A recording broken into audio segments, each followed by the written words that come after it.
Welcome. I'm Rebecca Joan Brown, and I'm here to introduce you to the policy and politics of green building, GBRI's exploration of the policy-related issues that affect the green building industry. I will be leading the course today, which should take a little less than 2 hours to complete.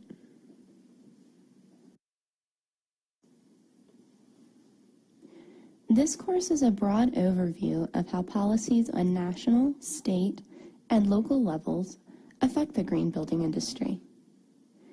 Attitudes towards green building are shifting in both the public and private sectors, and we will look at how these shifts in attitude translate to shifts in both policy and in practice.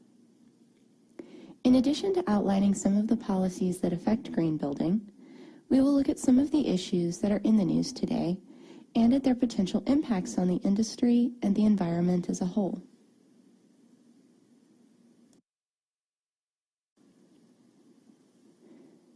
Here's a look at our course agenda for today.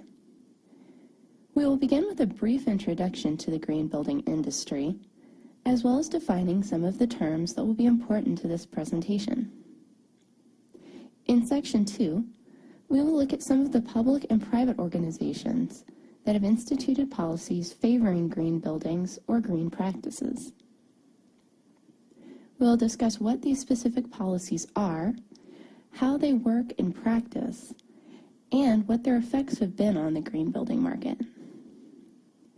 We will also look at the effectiveness of some of these policies, both how effective they are at reducing negative environmental impacts associated with buildings, and if the policies themselves are sustainable in the long run. In Section 3, we will look at some of the political issues that impact the green building market. We will explore the impact that tax credits have had on encouraging greener development, as well as several other issues related to the adoption of specific green building strategies. We will look briefly at the Better Buildings Initiative and evaluate its intention and future potential.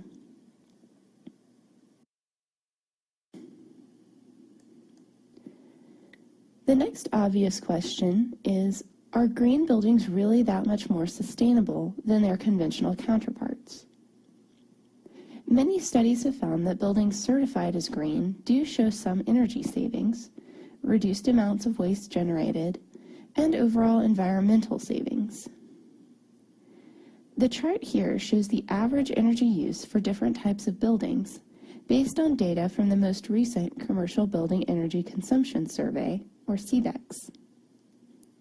The average for all building types was 91 BTUs per square foot, whereas the average for LEED certified buildings was about 2/3 that, at 69 BTUs per square foot.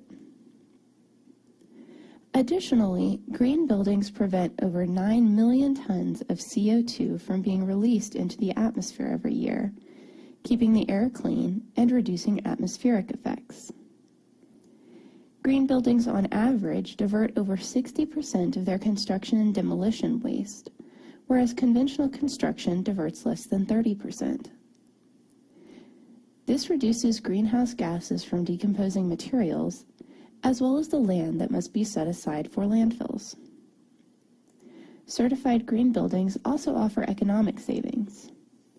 In addition to the money saved from reduced energy bills, green buildings accounted for between $5 and $16 billion in savings from increased productivity for companies in 2010.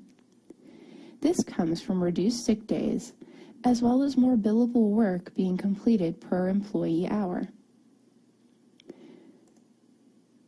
Green buildings provide several different types of environmental benefits, demonstrating that green building practices do benefit the environment. Green buildings also show about a third of 30% water savings over conventional buildings. And by locating near transit or in denser areas, about 5 million fewer miles are traveled annually by car.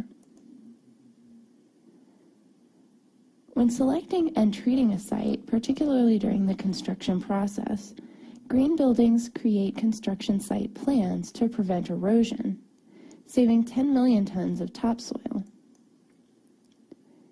And finally, green buildings tend to source more sustainable materials, including certified wood, which we will discuss later in this presentation.